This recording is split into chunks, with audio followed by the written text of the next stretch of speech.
এসব নিয়ে মানুষের মধ্যে এ বিশ্বাসও প্রচলিত আছে যে যে কোনো গুপ্তধনের খোঁজ একমাত্র দিতে পারে কোনো জ্যোতিষ বা গুপ্তজ্ঞানের অধিকারী পণ্ডিত ঋষিরা।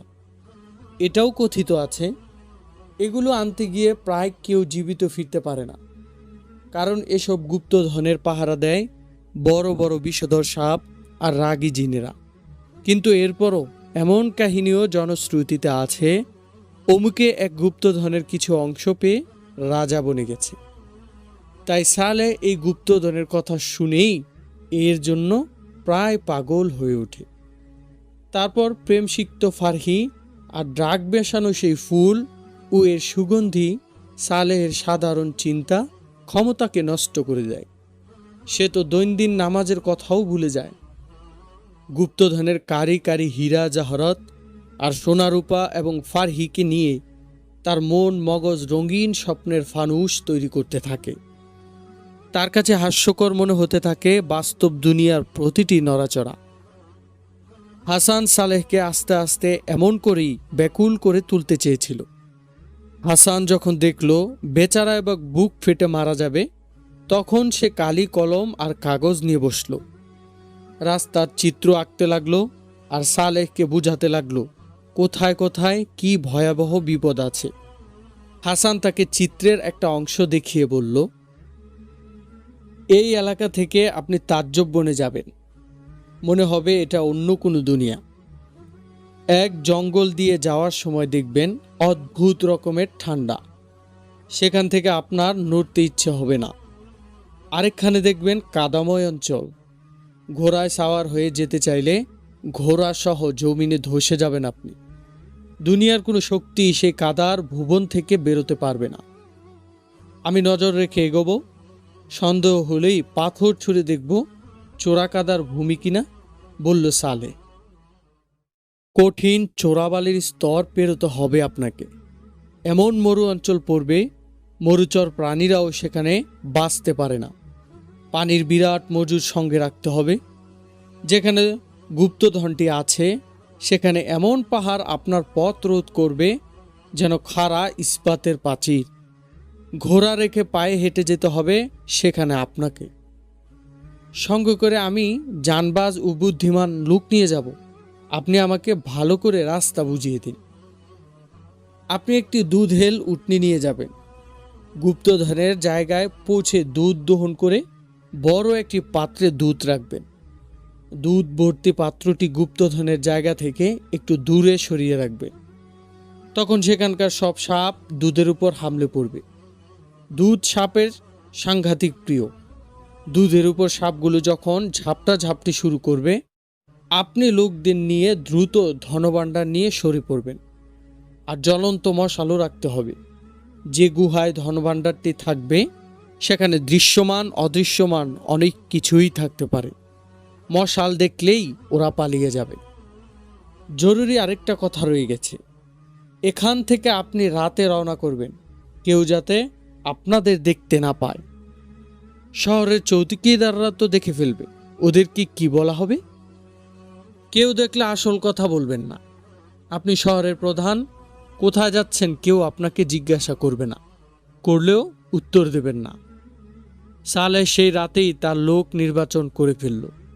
পরদিন সকালে নির্বাচিত লোকদের ডেকে শুধু বলল একটি সফরে যেতে হবে। সফর হলে সোনারূপার অনেক মূল্যবান পুরস্কার পাবে। তবে শহরের কেউ যাতে এ ব্যাপারে জানতে না পারে। কারো মুখ দিয়ে একটি শব্দ যদি এ সম্পর্কে বের হয়, তাকে হত্যা করা হবে। রওনা দেওয়া হবে মাঝরাতের পর। এই বেলে সে প্রয়োজনীয় জিনিসপত্র প্রস্তুত করার নির্দেশ দিল। রাতে সবাই ঘুমিয়ে পড়লে ফারহি সালেহের কামরায় চলে এলো। আজ ফারহির চোখে পানি। সালে যে এমন বিপদসংকুল এক অভিযানে যাচ্ছে, এজন্য তার উদ্বেগের শেষ নেই। সে নানাভাবে বুঝিয়ে দিল সে এই বিরহ সইতে পারবে না। আর সালেহ তো মানতেই পারছিল না ফারহিকে রেখে সে এক মুহূর্ত কোথাও থাকতে পারবে। এই ফারহিকে বলল সেও যেন তার সঙ্গে যাওয়ার প্রস্তুতি নেয়। আমি তো যাবই, কিন্তু আমার কারণে আপনার এত বড় গুরুত্বপূর্ণ অভিযান যদি ক্ষতিগ্রস্ত হয়, ফারহি ফুপিয়ে ফুপিয়ে বলল, না না, কোনো ক্ষতি হবে না। তুমি সঙ্গে থাকলে আমার সাহস অটুট থাকবে। তাহলে আমাকে অনুমতি নিয়ে দিন, কিন্তু আমি নিশ্চিত হাসান ইবনে সাবা আমাকে সে অনুমতি দেবে না। সালেহ কোনো অনুমতির খবর বা ধারতে চাচ্ছিল না। হাসান ইবনে সাবা তার কাছে এমন গোপন বিদ্যার অধিকারী, একজন জাদুকর ছাড়া কিছুই না। জাদুকর হিসাবে সে গুপ্তধনের সন্ধান দিয়েছে, সেটা অবশ্যই বিশ্বাস করতে হবে। সে তাই করেছে এবং গুপ্তধন আনতে যাচ্ছে। কিন্তু জাদুকররা যে তাদের সঙ্গে সুন্দরী মেয়েদের রাখে, এটা মেনে নেওয়া যায় না। আর ফারহির মতো একটি মেয়ে যে এক আমিরের ভাগিনা এবং আরেক আমিরকে মন প্রাণ দিয়ে ভালোবাসে, তাকে তো এমন রানীলোভী জাদুকরের কাছে ফেলে রেখে যাওয়া যায় না। কিন্তু ফারহি যে নিজেও যেতে চাচ্ছে না, সালেহ সেটা বুঝতে পারল। সালেহের মতো এত বড় একজন শহর প্রধানের পক্ষে এটা মেনে নেওয়া এবং সহ্য করা সম্ভব ছিল না। তখনই সে 2 সৈনিককে হুকুম দিল, এই মেয়ের মুখ বেঁধে একটি খাটের সমান বড় একটি বক্সে ভরে রাখো। এরপর সব দিক দিয়ে বক্সের মধ্যে ছিদ্র করে দাও, দম বন্ধ হয়ে যাতে মরে না যায়। পরদিন সকালে হাসান তাড়াতাড়ি বিছানা ছাড়ল। দুজনকে ডেকে সালেহ নুমাইরির ব্যাপারে খোঁজ নিল। আপনার ছেঁড়া তীর তো কখনো লক্ষ্যভ্রষ্ট হয় না। আমরা ওদের যাত্রা দেখতে সারা রাত জেগেছিলাম, হাসানের লোকজন তাকে বলল। তোমরা দুজন তাহলে সহদর গিয়ে আহমদ ইবনে গুতাসকে জানাও, আমি খালজান নিয়েছি। তাকে সালেহ নুমাইরির সব কথা জানাবে, বলবে ফারহির কৃতিত্ব এতে কম ছিল না। এখনই তোমরা রওনা হয়ে যাও। ফারহি শুয়ে আছে, ওকে ঘুমাতে দাও। হাসান ফারহির জন্য অনেকক্ষণ অপেক্ষা করার পর তার কামরায় গিয়ে দেখল ফারহি নেই। তারপর চারদিকে খোঁজ লাগালো, কোথাও তাকে পাওয়া গেল না। ফারহি তখন বক্সবন্দি হয়ে সালেহের কাফেলার সঙ্গে অনেক দূর চলে গেছে। হাসান ফারহির জন্য মোটেও বেকুল হলো না। কোনো বিচ্ছেদ যন্ত্রণা তাকে স্পর্শ করল না।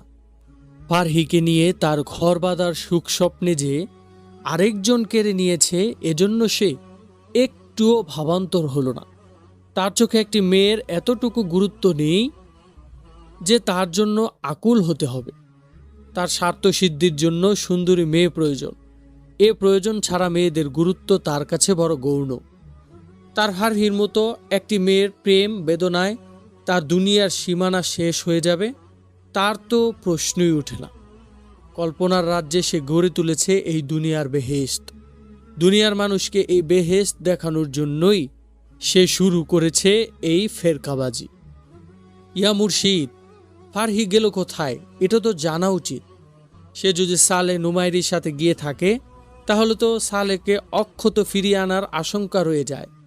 তার এক শিষ্য বলল, সে গেছে তার সাথেই, মরবেও তার সাথেই। সালেহের মাথায় যেভাবে গুপ্তধন সওয়ার হয়েছে, সে আর কোনো দিন ফিরবে না, হাসান বলল। সালেহ নুমাইরি ততক্ষণে সে জঙ্গলে পৌঁছে গেছে, যেখানকার কোনো অংশ চোরাকাদায় ভরা। ফারহি তখনও বক্সে বন্দি। সালেহ তার লোকদের বলল, আমরা অনেক দূর এসে গেছি। এই মেয়ের পিছু ধাওয়া করে কেউ এলে এতক্ষণে সে পৌঁছে যেত। একে বক্স থেকে বের করে নিয়ে আসো, অসুবিধা নেই কোনো। হ্যাঁ আমিরে খালজান, ভয় কিসের? এ পালিয়েই বা যাবে কোথায়? সালের এক সঙ্গী বলল। বক্সটি একটি উটের পিঠে করে বহন করা হচ্ছিল। উটের পিঠ থেকে বক্স নামিয়ে এর ডালা খোলা হলো। বক্সের ভেতর গত রাত থেকে এভাবেই শুয়ে থাকায় ফারহির মেরুদণ্ড ব্যথায় কুঁকড়ে যাচ্ছিল। ফারহি বক্স থেকে বের হলো না। প্রথম তো সে কিছুই বলতে পারছিল না। প্রচণ্ড রাগে তার মুখ লাল হয়ে গিয়েছিল। গলায় বিষ ঢেলে বলল, আমাকে কেন সঙ্গে নিয়ে এসেছ? ভালোবাসার দাবিতে? সালে তার লোকদের দূরে হটিয়ে দিয়ে বলল, সত্যি যদি আমার প্রতি তোমার ভালোবাসা থাকে, এই বিপদের মধ্যে আমাকে নিয়ে যেও না। আমি কি এত কষ্ট সহ্য করতে পারবো? প্রেমের শুরু তো তুমিই করেছিলে ফারহি। প্রেমের পয়গাম নিয়ে তুমি কি আমার কাছে আসনি? তুমি নিজেই তো বলেছিলে আমার সাথে তুমি তোমার বিয়ে দেখতে চাও। ফারহির প্রেম ও ভালোবাসার প্রকৃতি যে কি তা তো ফারহি জানত। তাকে তো দায়িত্ব দেওয়া হয়েছিল সালেহ নুমাইরিকে বাগে আনা। সে দায়িত্ব পালন করেছে। সে জানতো সালেহ যেখানে যাচ্ছে সেখান থেকে জীবিত ফিরে আসা সম্ভব নয়। ফারহি ভাবতে বসল, সে কি হাসানের মিশনকে বাঁচাবে না তার জীবনকে? এটা তো মৃত্যুর বয়স নয়, যৌবনের শুরু মাত্র। কিন্তু এই সালেহ যে এক গুয়ে লোক, একে বলে করে কিছুই বোঝানো যাবে না। তার সামনে একটাই পথ খোলা আছে, সালেহকে বলে দেওয়া সে মৃত্যুর দিকে যাচ্ছে। ফিরে না গেলে মারা তো যাবেই, সঙ্গে সঙ্গে খালজানও তার হাত ছাড়া হয়ে যাবে এবং তার পরিবার মানুষের বাড়ি বাড়ি ভিক্ষা করে মরবে। আর এটা হাসান ইবনে সাবার ষড়যন্ত্র। কিন্তু ফারহি পরিষ্কার দেখতে পেল হাসান তাকে গাদ্দারির অপরাধে হত্যা করবে। সে জানে হাসানের মনে বিন্দু পরিমাণও করুণা নেই। মানুষের লাশ দেখে সে আমোদ পায়। ফারহির জন্য এদিকেও মৃত্যু, ওদিকেও মৃত্যু। এখন তার দেখতে হবে কোন মৃত্যু তার জন্য সহজ। সে যদি হাসানকে সব কিছু ফাঁস না করে দেয়, তাহলে এমন ভয়ঙ্কর মৃত্যু তার হবে যা ভাবলেও শরীর কেঁপে ওঠে। আর যদি সালেহকে ফিরিয়ে নিয়ে যায়, তাহলে হাসান তার কোনো লোক দ্বারা তার গর্দান উড়িয়ে দিবে। এই মৃত্যু অনেক সহজ। তবুও সে জীবিত থাকতে চায়। হাসান তাকে যদিও একটা অস্ত্র বানিয়ে রেখেছিল, কিন্তু তাকে সুখ দিত শাহজাদির মতো। হাসান তার হাত থেকে ছুটে যাক, এটা সে চাচ্ছিল না। সে দেখতে পাচ্ছিল হাসান রাজা ধীরাজ বনতে যাচ্ছে। ভেবে ভেবে ফারহি বেহাল হয়ে পড়েছিল। সালেহ তার ধ্যান ভাঙিয়ে বলে উঠল, এত কি ভাবছ ফারহি? ফিরে যাওয়ার ইচ্ছা মন থেকে বের করে দাও। মনে ঢোকাও সে গুপ্তধনের কথা। ফিরে এসে বিরাট এক ফৌজ বানিয়ে সমস্ত কেল্লা দুর্গ শহর জয় করব আমি সম্রাট হব, তুমি হবে সম্রাঙ্গী। জীবিত ফিরতে পারলে তো? জীবিতই ফিরব আমরা। আমি যদি বলি যেখানে যাচ্ছেন সেখানে কোনো গুপ্ত ধনটন কিছুই নেই, হতেই পারে না এমন। ফারহি দেখল গুপ্তধন করতে করতে এ লোকের মাথা বিগড়ে গেছে। সে এবার অন্য পথ ধরল। বলল, আপনি তো একজন পাক্কা মুসলমান এবং নিষ্ঠাবান আহলে সুন্নাহ, কিন্তু ওই সম্পদের লোভ আপনার মন থেকে আল্লাহর অস্তিত্ব বের করে দিয়েছে। আমি আপনার কেউ নই। শুধু সুন্দরী একটি মেয়ে বলে আপনি আমাকে সঙ্গে করে নিয়ে এসেছেন। রাখো রাখো, জানে কি বলতে চাচ্ছ তুমি। সালে ফারহিকে বাধা দিয়ে বলল, আমার পথ আগলে দাঁড়ানোর জন্য তুমি একথা বলছো। তুমি বলবে আমি যেহেতু মুসলমান, আমার সম্পদের লোভ থাকতে নেই। তুমি আমাকে খোলাফায়ে রাশিদিনের সরল জীবন যাপনের কথা শোনাবে। শোনো ফারহি, সে সময় ছিল ভিন্ন। তারা মুসলমানও ছিল অন্য ধরনের। আজ যার কাছে সম্পদ আছে, আল্লাহ তার। আল্লাহর সামনে আমি রুকু সিজদা করে এক জীবন কাটিয়ে দিলাম, কিন্তু আল্লাহ আমাকে এই সম্পদের ইঙ্গিত দিলেন না। হঠাৎ তার সুরে কর্তৃত্ব ফুটে উঠল। তুমি আমারই মালিকানায় থেকে নানান ভয় দেখিয়ে এ সফর থেকে আমাকে রুখতে চাচ্ছ। আমি খালজানের আমিরের শহর, আমার হুকুমই চলবে। আমার সঙ্গে যে 11 জন সশস্ত্র লোক আছে, এরা আমার গোলাম। তুমিও আমার হুকুমের অধীন। ফারহি চুপ হয়ে গেল। সালেহ কাফেলাকে আবার কোচ করতে বলে বড় বক্সটি ভেঙে ফেলতে নির্দেশ দিল। অতিরিক্ত 4টি ঘোড়া নেওয়া হয়েছিল। এই কঠিন সফরে কোনো ঘোড়া মরে গেলে এগুলো কাজে লাগবে। এই অতিরিক্ত একটি ঘোড়ার উপর ফারহিকে সাওয়ার করিয়ে দেওয়া হলো। ওরা যতই এগোচ্ছিল ততই ঘন জঙ্গলে ঢুকছিল, আর দুপাশ থেকে টিলা টক্কর আর শিলা পাহাড় পথ করে দিচ্ছিল আরও সরু। জায়গায় জায়গায় জমে থাকা কাদা পানি বেশ অসুবিধায় ফেলছিল। ঘন জঙ্গলে খুব তাড়াতাড়ি রাতের অন্ধকার নেমে এলো। সালেহ ভালো একটি জায়গায় তাঁবু ফেলার নির্দেশ দিল। তারপর একটি জায়গা নির্বাচন করে তাঁবু বসানো হলো। 2টি মশাল জ্বালানো হলো। সালেহ নুমাইরি তাঁবু টানানোর সময় ফারহি বিগড়ে বসল। আমি পৃথক তাঁবুতে ঘুমাবো। তুমি তো আমার স্ত্রী হবে। আমার তাঁবুতে ঘুমালেও দোষের কিছু হবে না।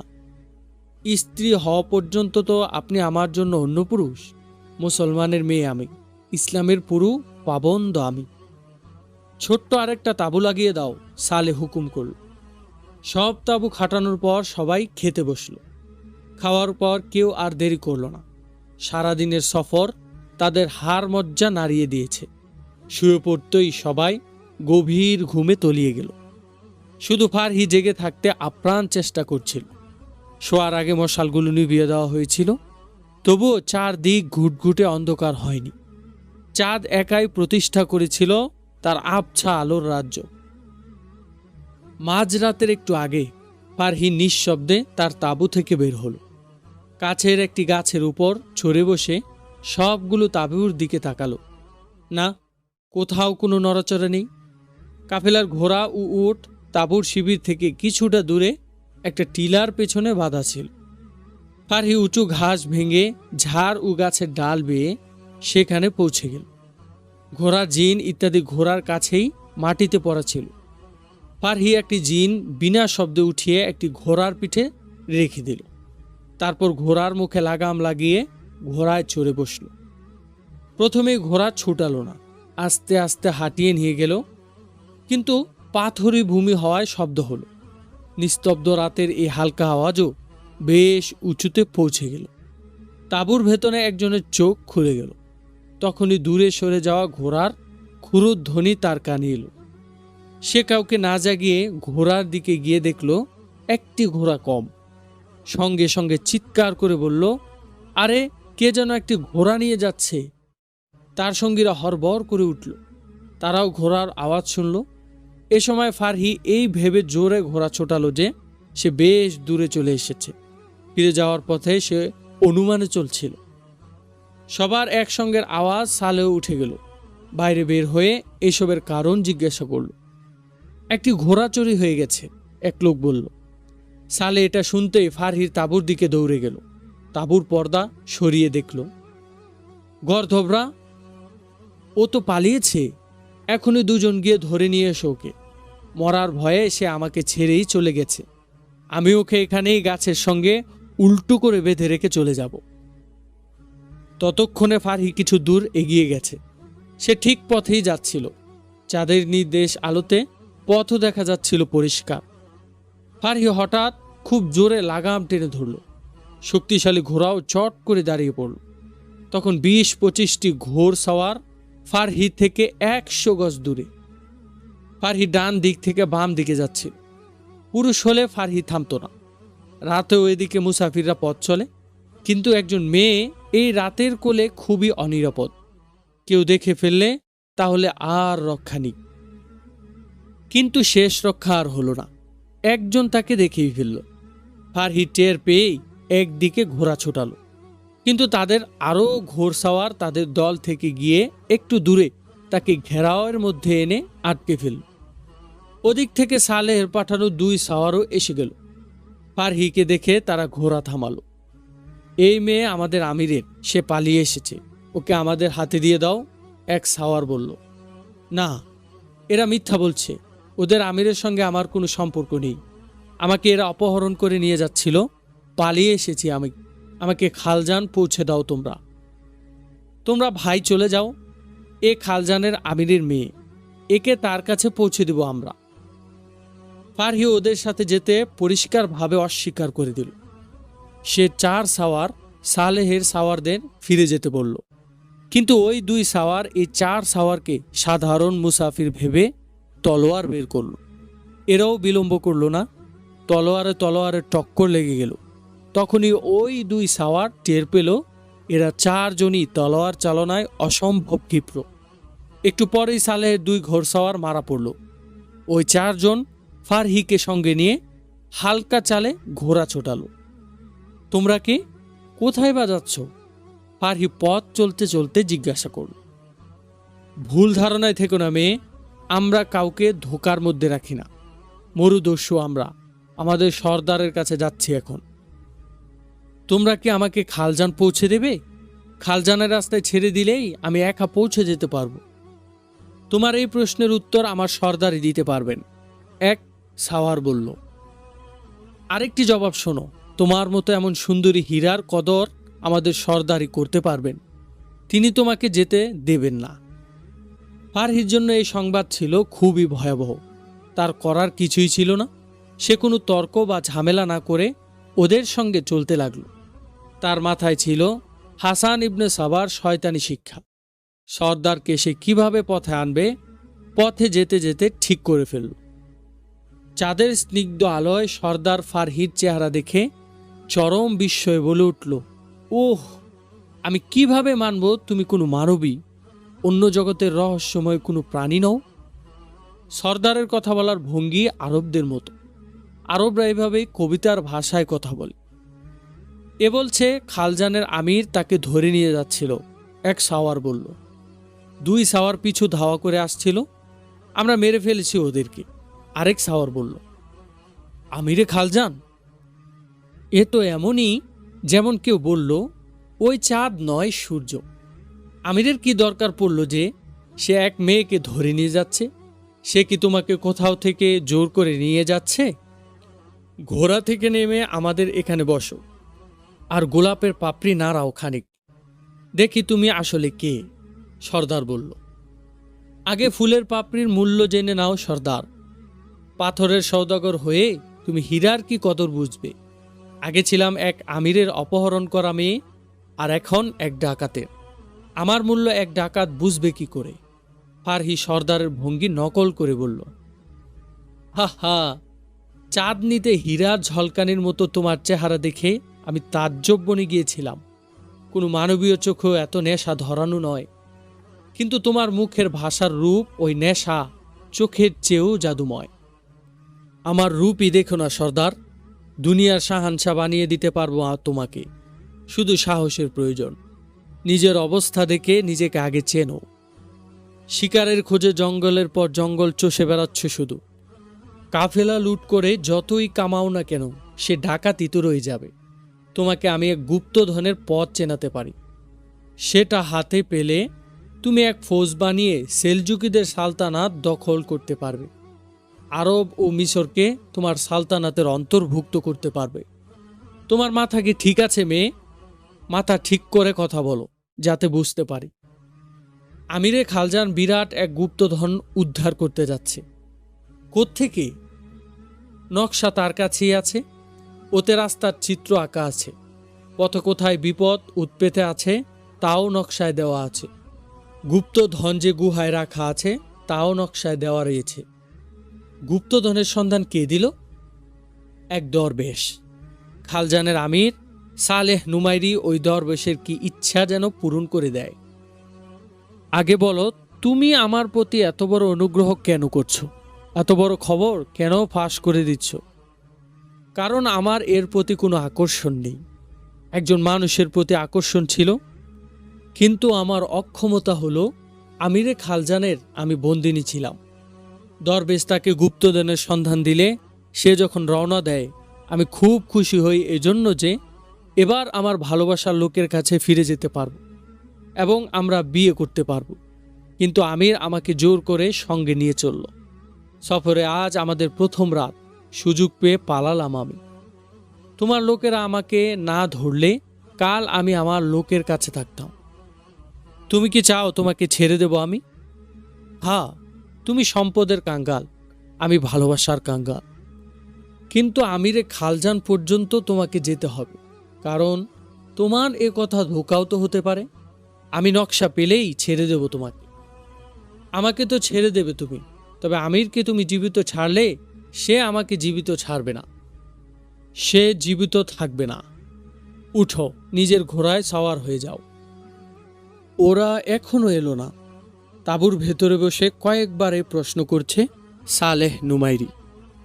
না, ওরা ওই মেয়েকে যেতে দেবে না। জঙ্গলে হয়তো হারিয়ে গেছে, তবুও তাকে ওরা নিয়ে আসবেই। তাদের কানে ঘোড়ার আওয়াজ এলো। ওরা আসছে, 2-3 জন লোক বলল। এখন আমি ওকে প্রত্যেক রাতেই বেঁধে রাখবো, সালেহ নুমাইরি বলল।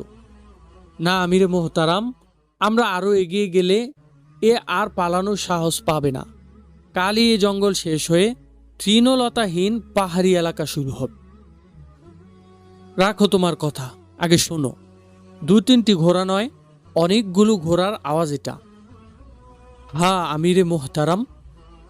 এবার কাছে থেকে ওরা অনেকগুলো ঘোড়ার পায়ের আওয়াজ পেল। পর মুহূর্তেই গর্জন শুনল। যে যেখানে আছো সেখানেই থাকো। 20-25 জনের ডাকাত দল সালেহের ছোট্ট তাঁবুর শিবিরটা ঘিরে ফেলল। আমিরে খালজান, নকশাটি দিয়ে দিন আমাকে, ওই গুপ্তধন আমাদের, সর্দার বলল। সালেহ কিছুই বলল না। তাঁবু থেকে যখন বের হলো, তার হাতে তখন খোলা তরবারি। দেখছো কি, হাতিয়ার উঠাও, ওই সম্পদ আমাদের, সালেহ তার লোকদের নির্দেশ দিল। সালেহ, নুমাইরি, আরেকবার ভেবে দেখো, আমরা ডাকাত, সংখ্যাও বেশি, নকশা দিয়ে জীবিত ফিরে যাও। সালেহ কিছু না বলে তীব্র বেগে সর্দারের দিকে তলোয়ার বাড়াল। সর্দারের ঘোড়া তার দিকে এগিয়ে এলো।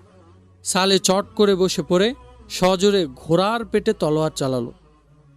ঘোড়া চিহ চিহ চিৎকারে লাফিয়ে উঠতেই সর্দার পড়ে গেল ঘোড়ার পিঠ থেকে। সালেহের সঙ্গে এখন আছে মাত্র 9 জন। 25 জন সাওয়ারের মোকাবেলা 9 জন পদাতিক তো হাস্যকর। তবুও এই 9 জন জানবাজি রেখে ওদের উপর হামলে পড়ল। শুরু হয়ে গেল তুমুল লড়াই। ফারহি দূরে দাঁড়িয়ে দেখছিল তার চাল ভালোই সফল হয়েছে। এখন সালেহের লাশ দেখে নিশ্চিত হলেই সে এখান থেকে পালাবে। এই মেয়ে, এদিকে আসো, তোমার আমিরের তাঁবুতে আসো। ফারহি একটি বড় আওয়াজ শুনল।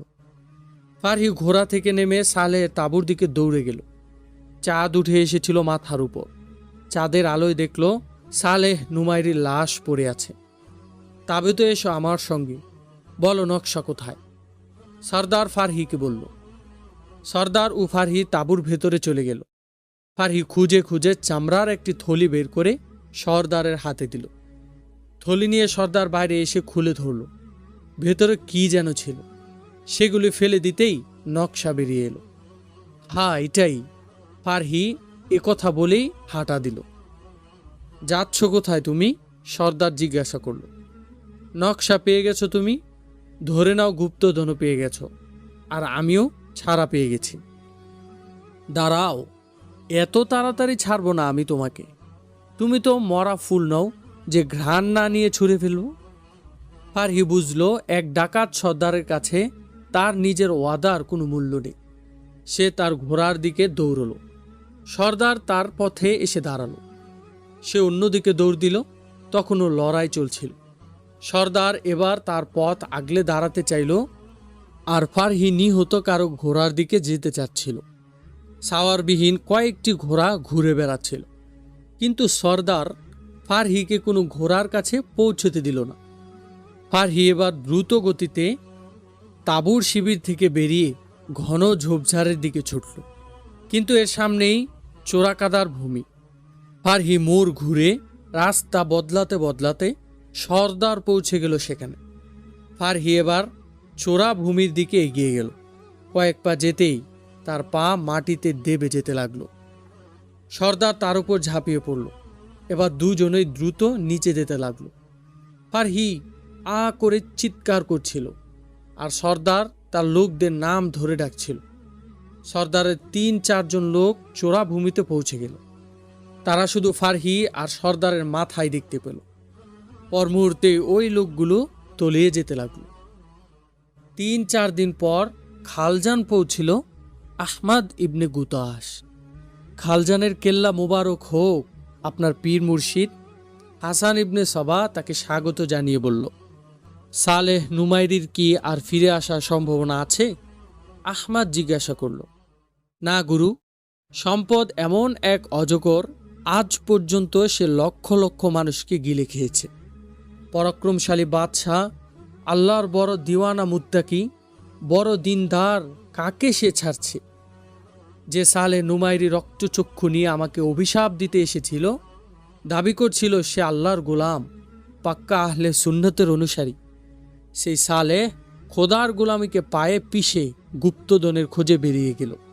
পার হয়ে গেল তার সঙ্গে। তাকে নিয়ে তোমার আফসোস হচ্ছে? না মুর্শিদ, আশ্চর্য লাগছে। সে জানে সালেহকে আমরা গুপ্তধনের ধোঁকা দিয়ে গায়েব করে দিচ্ছি, তবুও সে কি করে তার সঙ্গে চলে গেল? এ সময় দারোয়ান এসে জানালো, খালজানের আমির সালে নুমাইরির এক লোক অত্যন্ত শোচনীয় অবস্থায় এখানে এসেছে। হাসান লোকটিকে তখনই নিয়ে আসার নির্দেশ দিল। রক্তাক্ত লোককে দারোয়ান ভেতরে নিয়ে এলো। কে তুমি, কোত্থেকে এসেছো? আহমাদ জিজ্ঞাসা করল। একদিনের পথ 4 দিনে অতিক্রম করেছি। সে হাঁপাতে হাঁপাতে বড় কষ্টে বলল। এ ছিল সালেহ নুমাইরির নেমক হালাল করার কর্মচারী। সে শুধু সালেহের খবর জানতে খালজান আসছে। পথে কয়েকবার বেহুশ হয়, ঘোড়া থেকে পড়ে যায়। এভাবে নরক যন্ত্রণা সয়ে 4র্থ দিন খালজান পৌঁছে। সে সালে নুমাইরির মারা যাওয়ার কথা, ডাকাত দল দ্বারা আক্রান্ত হওয়ার ঘটনা সব জানালো। ফারহির ব্যাপারে বলল সে ডাকাত সর্দারের হাতে বন্দী ছিল। ফারহি ও সর্দারকে চোরা ভূমিতে ডুবতে দেখেনি সে। কথা বলতে বলতে একদিকে ঢলে পড়ল সে, আর উঠল না। হাসান তার লাশ দাফন করে দিতে বলল। এই দুর্গ এখন আমাদের। এখন বলো হাসান, এই সফলতা থেকে তুমি কি শিখলে? আহমাদ ইবনে গুতাস জিজ্ঞাসা করল। এই যে মানুষ তার প্রবৃত্তির গোলাম, মানুষের মনে এই কুপ্রবৃত্তি জাগিয়ে এই নিশ্চয়তা দিতে হবে যে তার এই ইচ্ছা পূরণ হয়ে যাবে। তখন যে পথেই তাকে নিয়ে যাওয়া হবে সে সেই পথেই চলতে বাধ্য। প্রথমেই তোমাকে আমি এক সবক দিয়েছি। প্রত্যেক মানুষের মধ্যে শয়তানের অস্তিত্ব আছে, আল্লাহর খোদাই অস্তিত্বও আছে। বলতে পারো মানুষ একই সময় সৎ ও অসৎ হয়। ইবাদত কি? অসৎ ও মন্দকে দমিয়ে রাখার একটা মাধ্যম ও আল্লাহর সন্তুষ্টি অর্জনের এক হাতিয়ার। প্রতিটি মানুষের মধ্যে এই মন্দত্ব ও শয়তানকে জাগিয়ে তুলতে হবে। সালেহ নুমাইরি পাক্কা মুসলমান ছিল। তুমি তাকে এমন গুপ্তধনের রাস্তা দেখিয়েছ যার কোনো অস্তিত্বই নেই। এই ধোঁকা থেকে ফারহির মতো সুন্দরী বিচক্ষণ মেয়েও বাঁচতে পারেনি। তুমি তো দেখেছ এই লোকের সততা এমনভাবে উড়ে গেল যেমন প্রখর রোদে উড়ে যায় শিশির বিন্দু। এরপর হাসানরা লোকদের মধ্যে এই খবর ছড়িয়ে দিল, খালজানের আমির সালেহ নুমাইরি আল্লাহর ওই দূতের প্রতি এত মুগ্ধ হয়েছে যে এই দুর্গ আল্লাহর ওই দূতকে উপহার স্বরূপ দিয়ে নিজে জঙ্গলের জীবন অবলম্বন করেছে। পরদিন আহমদ ও হাসান তাদের শয়তানি পূজা নিয়ে বসল। আহমদ বলল, দেখেছ হাসান, মানুষকে জালে জড়ানো মুশকিল কাজ নয়। মানুষ গুজব, প্রোপাগান্ডা, রহস্যময়তায় খুব তাড়াতাড়ি প্রভাবান্বিত হয়, আর মুখের জাদুতেও দারুণ জাদুমুগ্ধ হয়। হাসান বলল, তবে এসব লোকদের আমির উমারাদের কিছু এবং সমাজের মাথাওয়ালাদের ব্যাপার একটু ভিন্ন। ওদেরকে এই বিশ্বাস দাও তুমি লোকদের উপার্জনের বড় হাতিয়ার। ধন দৌলত আর সুন্দর নারীদের ঝলক দেখিয়ে দাও ওদেরকে, দেখবে এরা তোমার গোলাম বনে গেছে। তবে শুধু লোকদের নিয়ে আমরা বেশি এগোতে পারবো না। সবসময় মনে রেখো, প্রশাসন এখন সেলজুকিদের, আর সেলজুকিরা আহলে সুন্নত। লোকদেরকে দলে ভিড়িয়ে সেলজুকিদের বিরুদ্ধে ওদেরকে বিদ্রোহী করে তুলতে পারি আমরা। না হাসান, এজন্য কমপক্ষে 2 বছর দরকার। এটা ভুলে যেও না, সেলজুকিরা তুর্কি, বড় যুদ্ধবাজ আর জালিম লোক এরা। তাদের কাছে ফৌজও আছে। এখন জরুরি কাজ হলো, যেভাবে আমরা সহদর ও খালজান নিয়েছি সেভাবে সেলজুকি সালতানাতকেও হাতের মুঠোয় পুরে নিতে হবে। কিভাবে সম্ভব এটা? অসম্ভব কিছুই নয় হাসান। দৃঢ় ইচ্ছা, বিশাল উদ্দেশ্য এবং মাথা সচল রাখতে হবে। সেলজুকিদের প্রশাসনে আমাদের ঢুকে পড়তে হবে। এ কাজ তুমি করতে পারবে। তোমাকে নতুন এক অভিযানের চাবি দিচ্ছি আমি। গুরু, আমি আপনার হুকুমের অপেক্ষায়। কি করতে হবে বলুন আমাকে। আমার গুপ্তচররা একটা খবর জানিয়েছে, সুলতান মালিক শাহর প্রধানমন্ত্রী হয়েছে এখন খাজা হাসান তুষি। প্রধানমন্ত্রী হওয়ার অনেক বড় ব্যাপার, কিন্তু আসল কথা এটা নয়।